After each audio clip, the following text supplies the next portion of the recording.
Part 1. Part 1. You will hear a new student, Tom, talking to a student representative called Rachel about university clubs. You now have 30 seconds to read questions 1 to 4.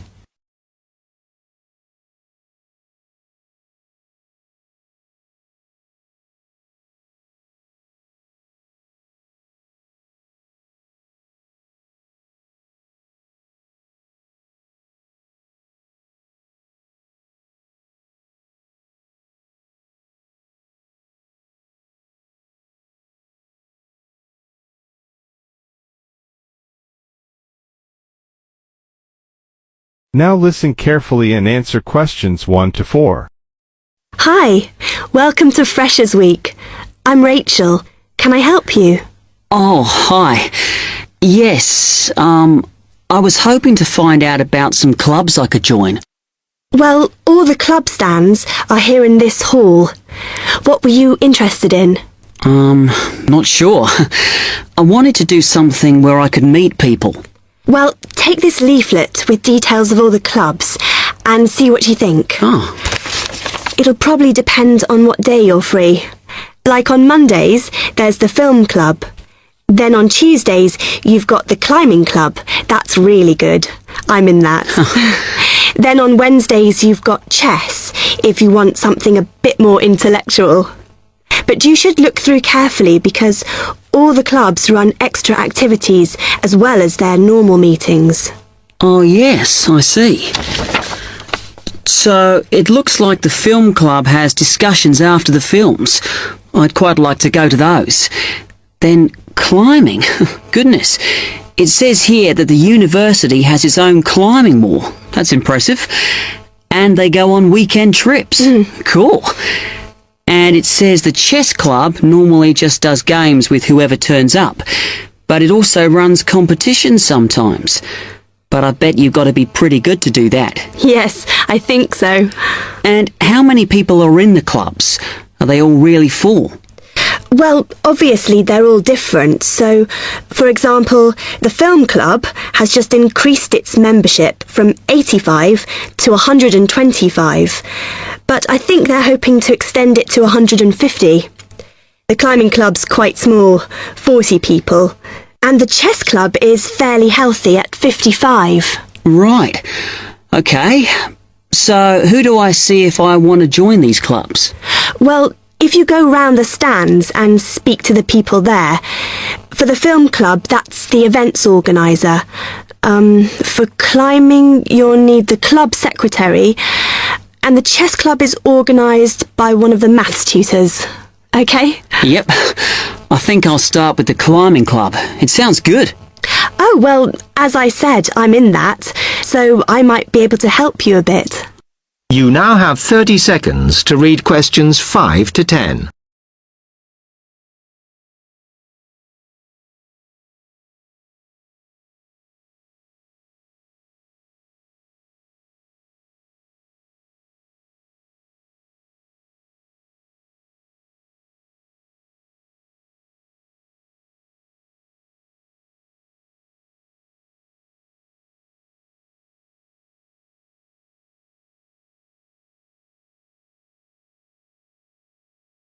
Now listen carefully and answer questions 5 to 10.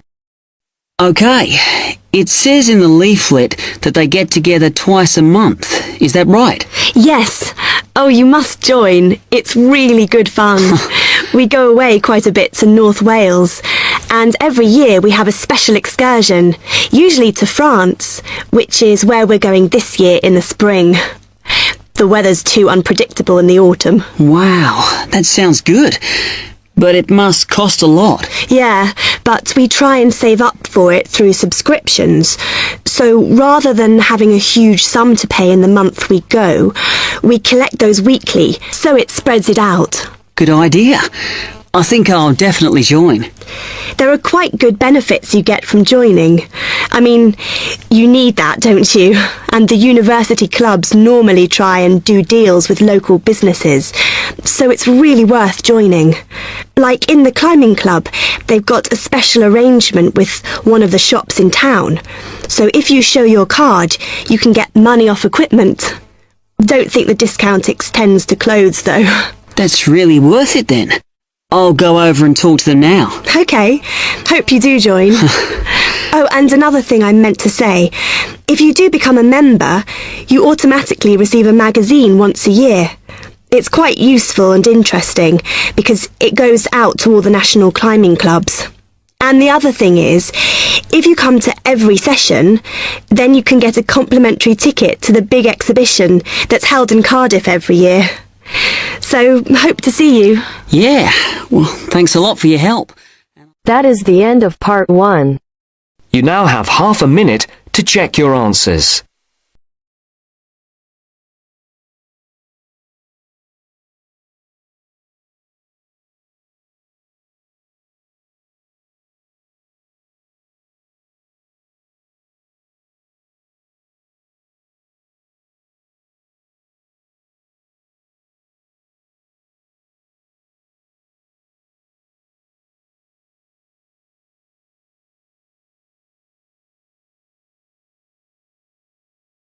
Now turns to part 2. Part 2. You will hear a presenter on a radio phone-in show. The presenter is talking to a woman who was bitten by a poisonous spider. First, you have some time to look at questions 11 to 15.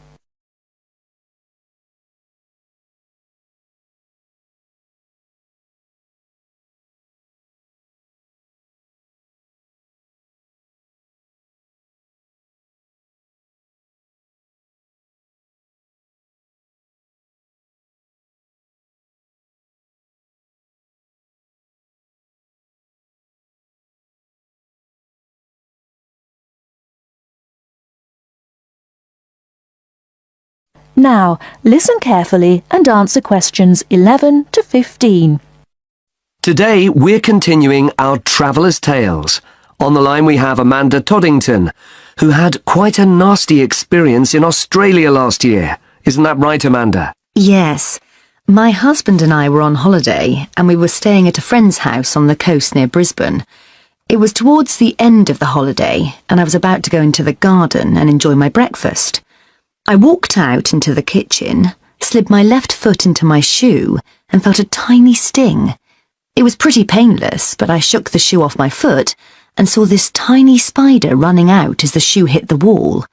Anyway, not being an expert, I presumed the worst, that I'd been bitten by something that was going to kill me, and I completely lost control. I don't think I've ever screamed so much in all my life. We'd been told beforehand to always check our shoes before putting them on, as it's a common way to get bitten. So I suppose it was my own fault, really. So what was it that had bitten you? Tony, that's our Australian friend, he immediately asked me if I knew what had bitten me, and I pointed to the corner of the room where I'd last seen the spider. He picked up a jar and found the creature in the corner where the shoe had hit the floor. "It's a redback," he said, and he gently placed the jar over the spider. The funny thing was, we'd been talking about some of the creatures we needed to be careful of a few days previously, and as he said the name redback, the conversation came flooding back to me. In particular, the fact that the bite can be extremely painful. I've found out since that the redback is from the same family as the black widow spider, and it's the female that does the damage, which it turned out was what I'd been bitten by. You must have been absolutely petrified. You can say that again. I remember feeling quite confused. I wasn't in a great deal of pain to begin with, and yet I could see from our friends' faces that they were concerned. Tony explained that the venom or poison of the bite spreads quite slowly, so the pain doesn't feel too bad at first. Gwen, Tony's wife, brought an ice pack, and Tony held it against the bite to make it less painful. Apparently, you're not supposed to put a bandage on the area, as this can make it hurt even more.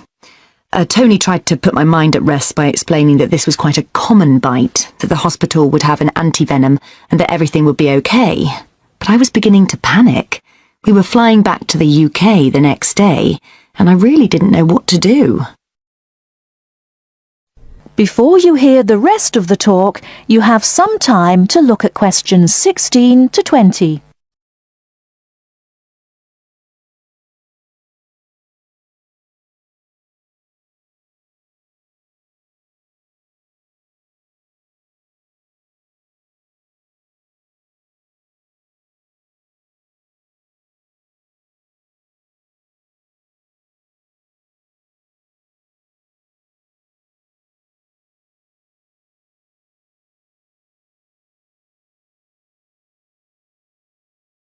Now listen and answer questions 16 to 20.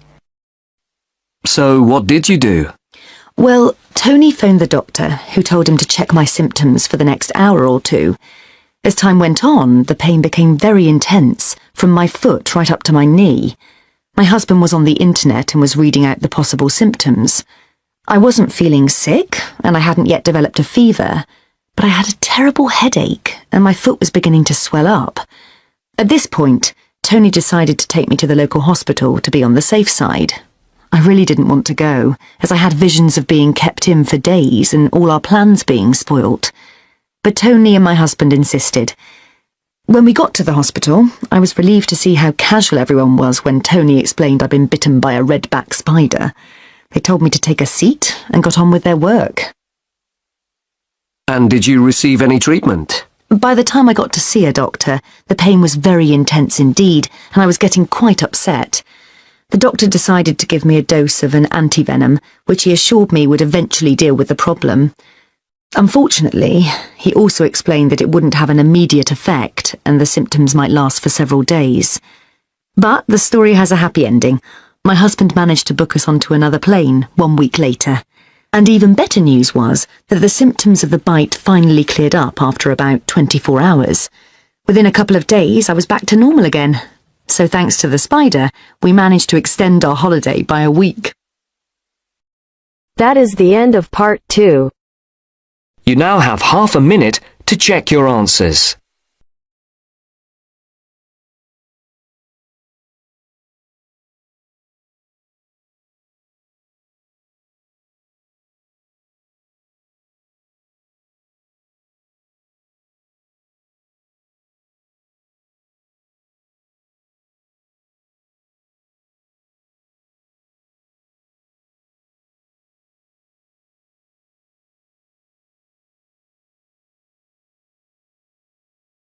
Now turns to part 3. Part 3. First, you have some time to look at questions 21 to 25.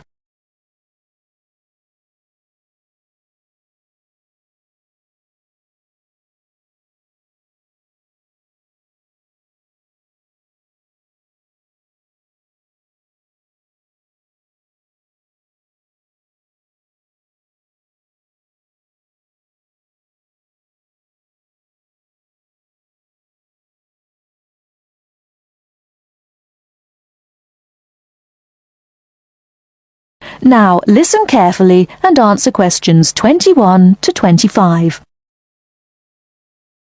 Good afternoon, everybody.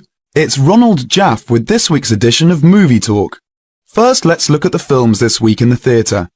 The Kid Rides Again, When You Find Love, and Wronged. The last of the three, Wronged, is definitely the best. In fact, one of the best films in a long time, with Henry Michelson and Joanne Seymour. It is about a man who gets a life sentence for a murder he did not commit. In the style of the films of the 40s and 50s, it is a modern story of a man and his wife, wonderfully played by Joanne Seymour. They fight to make people believe Thompson is the wrong man and not the killer. The strength of their love is wonderful, even after Thompson has been in prison for 15 years. Of course, I won't tell you what happens after Thompson's 15th year in prison. That would ruin the story. But if you see no other film, you should see this one. The story may be old, but the acting is great, and it will hold your attention from beginning to end. Unfortunately, I can't say the same for When You Find Love. Just another silly story about how boy meets girl, boy loses girl, boy gets girl again, and they live happily ever after. Before you hear the rest of the talk, you have some time to look at questions 26 to 30.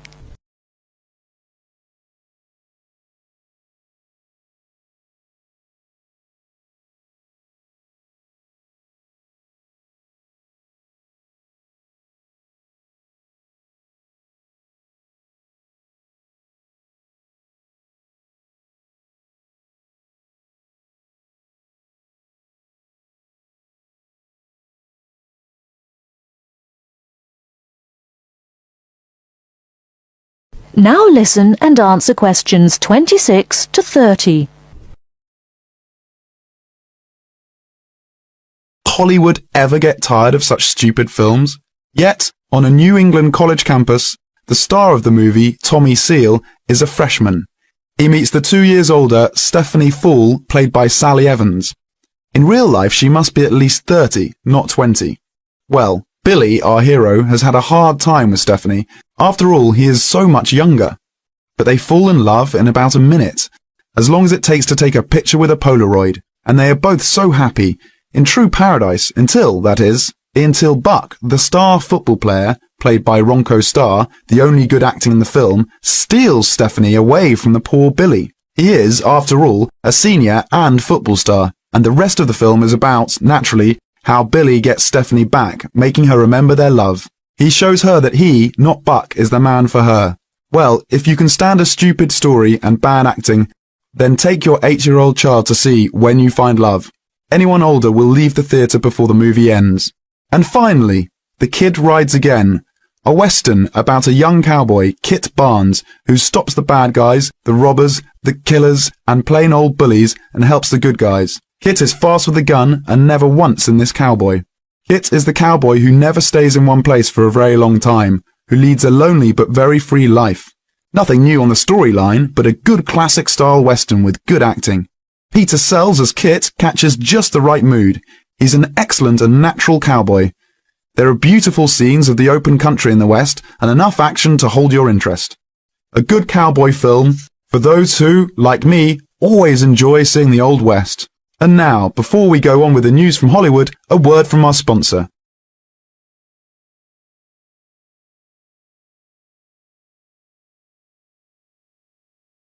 That is the end of part 3. You now have half a minute to check your answers.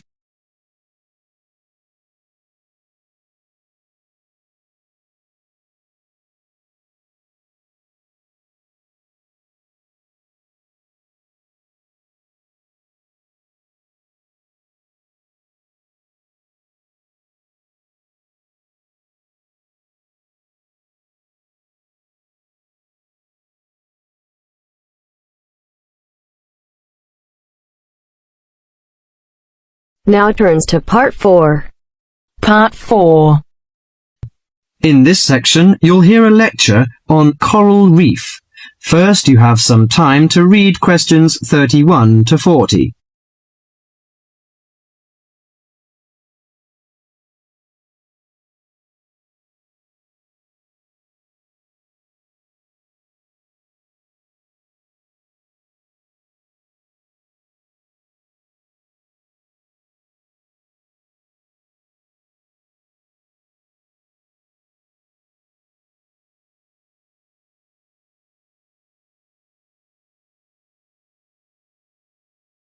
Now listen carefully to the lecture and answer questions 31 to 40.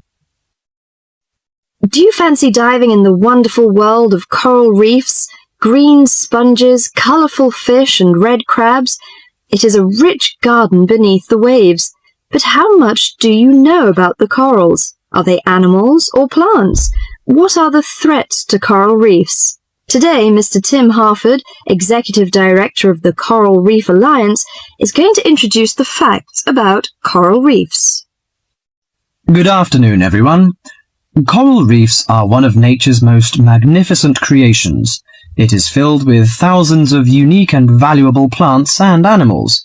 Over 1/4 of all marine species depend on healthy coral reefs. Humans also depend on coral reefs. These marine ecosystems are the primary source of food and income for millions of people, a vast repository of valuable chemical compounds and medicines, and a natural wave barrier that protect beaches and coastlines from waves and storms. Coral is actually the exoskeletons of coral polyps. Made from limestone, these skeletons build up over time, forming the reef. New corals are born each April. At a certain hour, on a certain night, mature corals suddenly release clouds of eggs and sperm into the sea. After the fertilized eggs take root on the seafloor, they can grow up to 15 centimeters per year. Coral reefs are present in the waters of over 100 countries. These are warm, 18 to 29 degrees centigrade, shallow, sunny regions primarily between the tropics of Cancer and Capricorn. Only clear, warm salt water can support a coral reef.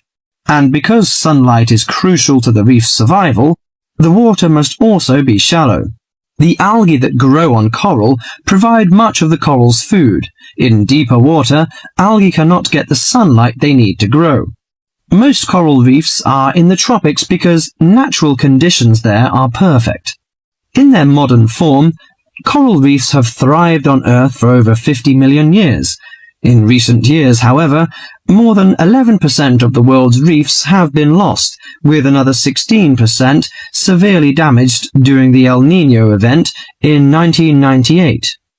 Up to 32% of coral reefs may be destroyed by human activities in the next 30 years if we do not take action now. Corals and coral reefs are extremely sensitive. Slight changes in the reef environment may have detrimental effects on the health of entire coral colonies. These changes may be due to a variety of factors. One of the greatest threats to coral reefs is human expansion or development. As human population increases, so does the harvest of resources from the sea. Due to overfishing, reef fish populations have been greatly decreased in some areas of the world.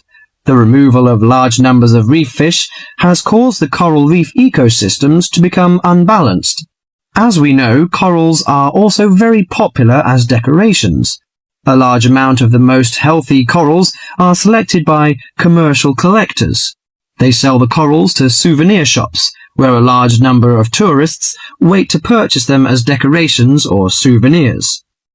Coral reefs also receive much damage from both commercial and private vessels. The leakage of fuels into the water and the occurrence of spills by large tankers are extremely damaging to local corals. Although much of the coral reef's degradation is directly blamed on human impact, there are several natural disturbances which cause significant damage to coral reefs. The most recognized of these events are hurricanes or typhoons, which bring powerful waves to the tropics. These storm waves cause large corals to break apart and scatter fragments about the reefs. Home to a diverse community of creatures, coral reefs are underwater treasure chests of color and activity. Predators and prey swim and crawl among the coral in nature's never-ending dance of life and death. This lively, fascinating world beneath the waves is just waiting to be explored. That is the end of part 4. You now have half a minute to check your answers.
Going